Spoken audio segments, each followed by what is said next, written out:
Good morning everyone, তোমরা সবাই কেমন আছো? আশা করি তোমরা সবাই ভালো আছো। আমি শ্রাবন্তী, আমার নতুন একটি ব্লগে তোমাদের সকলকে জানাই অনেক অনেক স্বাগত। ঘড়ির কাঁটায় এখন বাজে 8টা, আর দেখেছো কেমন রোদ্দুর বেরিয়েছে। দেখো, সকাল সকাল আমি একদম জামা কাপড় ধুয়ে নিয়েছি, কারণ এত রোদ্দুর বেরিয়েছে। এই সময়টা যদি আমি ধুয়ে মেলে দিতে পারি তাহলে জামা কাপড়গুলো ঠিকঠাক থাকে। আর কিছুক্ষণ পরে রান্না বান্না করে যদি আমি জামা কাপড়গুলো ধুতে থাকি, ধুয়ে মেলি, তাহলে আমার জামা কাপড়টা একদম এই রোদে নষ্ট হয়েই যাবে। তাই ভাবলাম যে একটু সকাল সকাল ধুয়ে দিই, জামা কাপড়গুলো তাহলে ঠিকঠাক থাকবে। আর আমি 8টার সময় এসেই ছাদে থাকতে পারছি না, বলছি কি গরম, কি রোদ্দুর, তাড়াতাড়ি নিচে যেতে পারলে বাঁচি। আর দেখো, যারা বাইরে কাজ করে তাদেরকে এই রোদেই কিন্তু কাজ করতে হয়। বিশেষ করে আমি গ্রামের মানুষদের কথা বলছি, যারা চাষবাস করে, তাদেরকে সারাক্ষণ সারা দিনটা মাঠে থাকতে হয়। কতটা কষ্ট। আসলে কিছু করার নেই, এটাই ওনাদের জীবিকা। আর কষ্ট করলেই তবে তো কষ্টের ফলটা পাওয়া যায়। কিন্তু আমার মনে হয় এই রোদ্দুরে না বেরোলেই ভালো। এই গরমে সবাই সুস্থ থাকুক, ভালো থাকুক, এই কামনাই করি। চিংড়ি মাছটা পুরো বরফ হয়ে গেছে, দেখো। বরফটা একটু গলুক, তারপর আমি এদিকে ডালটা বসিয়ে দিই, তাড়াতাড়ি হবে তাহলে। আর ইলিশ মাছটা করব ভাপা। দেখো, এদিকে আমার সবজি কাটা হয়ে গেছে, আলু কেটে নিয়েছি, পেঁয়াজ, কাঁচা লঙ্কা, টমেটো আর বরবটি আর বড়ি দিয়ে রান্না করব। তার জন্য বড়িও নিয়ে নিয়েছি, আর ভাবছি এর মধ্যে একটু চিংড়ি মাছ দেব, তাহলে স্বাদটা দ্বিগুণ বেড়ে যাবে। আর ওইদিকে বরবটি আর ডালটা হচ্ছে, বসিয়ে দিয়ে আমি এদিকে ইলিশ মাছের ভাপার জন্য মশলা করে নিচ্ছি। প্রথমে তো দিয়ে দিলাম পোস্ত, আর এদিকে সর্ষে গুঁড়ো।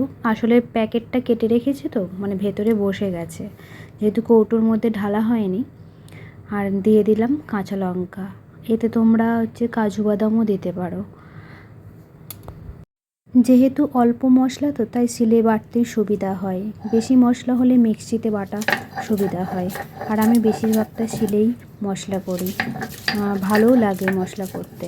শিলে বেটে রান্না করলে তরকারির টেস্টটা কিন্তু খুব ভালো হয়, দেখেছি এটা আমি।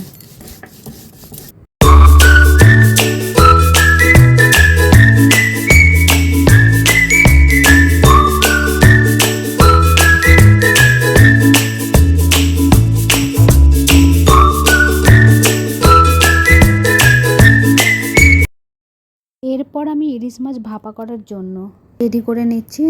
দেখতে পেয়েছো মশলাটা আমি দিয়ে দিয়েছি, তারপরে দিয়ে দিলাম সর্ষের তেল, কারণ ইলিশ মাছে ভাপা করার জন্য তো সর্ষের তেল ছাড়া হবেই না। আর দেখতে পেয়েছো 1 চামচ চিনি দিয়ে দিয়েছি। যারা মিষ্টি খেতে পছন্দ করো না তারা তো দেবে না, আর যারা একটু পছন্দ করো তারা দেবে। আর নুনটা কেন দিলাম না, ভালো করে আগে মেখে নিই, মেখে নেওয়ার পরে আমি নুন দেবো। যেহেতু মাছে আমি নুন মেখেছি, তাই তাও মাখার পরে দেখলাম তো নুন লাগবে, তাই জন্য একটু নুন দিয়ে দিয়েছি, 1 চামচের একটু কম নুন দিয়েছি। আর ভালো করে মেখে নিতে হবে তেলটা দিয়ে। এরপর দেখো, কিন্তু খুব সুন্দরভাবে মেখে নিয়েছি। তারপরে কাঁচা লঙ্কা দিয়ে দিচ্ছি। কাঁচা লঙ্কাটা তো দিলে ভালোই লাগে, আর ভাতের সাথে ওটা দোলে খেতে বেশ টেস্ট লাগে। তো কাঁচা লঙ্কা দেওয়ার পরে একটু সর্ষের তেল, কারণ ইলিশ মাছ ভাপাতে একটু ঝাঁঝালো গন্ধ না হলে একটু ভালো লাগে না, সর্ষের তেলের গন্ধ হবে, খুব ভালো লাগবে। এরপর আমি ঢেকে নিলাম, ঢেকে নিয়ে আগে থেকে জল গরম করতে বসিয়ে দিয়েছি, আর ওতে আমি বসিয়ে দেব। আর এরপরে ভারী জিনিসটা চাপিয়ে দিতে হবে, কারণ ভেতরের বাষ্পটা না বের হয়। আর এরপর দেখো, এইদিকে আমার ডাল কিন্তু একদম রেডি। মুসুর ডাল করেছি আমি পাতলা করে, আর এদিকে বরবটির তরকারিটাও কিন্তু রেডি। দেখে নাও একটু ফাইনাল লুকটা, এত টেস্ট হয়েছে। আমার বর বলছে যে ডাল আর এই তরকারি দিয়েই তো ভাত খাওয়া হয়ে যাবে, মাছ তো লাগবে না। আর এদিকে দেখো, আমার ইলিশ মাছটাও কিন্তু একদম রেডি হয়ে গেছে। ফাইনাল লুকটা দেখে নাও তোমরা। ইলিশ মাছ ভাপা খেতে আমার খুব ভালো লাগে, আমি খুব ভালোবাসি। আমার বর আবার বেগুন দিয়ে ঝোলটা খেতে পছন্দ করে।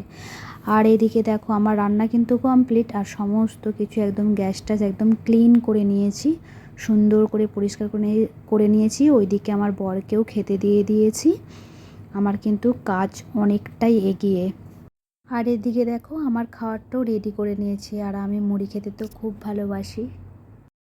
চলো আজ এই পর্যন্তই থাক। তাহলে আমার ভিডিওটি যদি তোমাদের ভালো লেগে থাকে তাহলে please like, comment, share and subscribe করে দিও। ভালো থেকো, সুস্থ থেকো, সাবধানে থেকো। আবার দেখা হচ্ছে নতুন একটি ব্লগে। টাটা বন্ধুরা।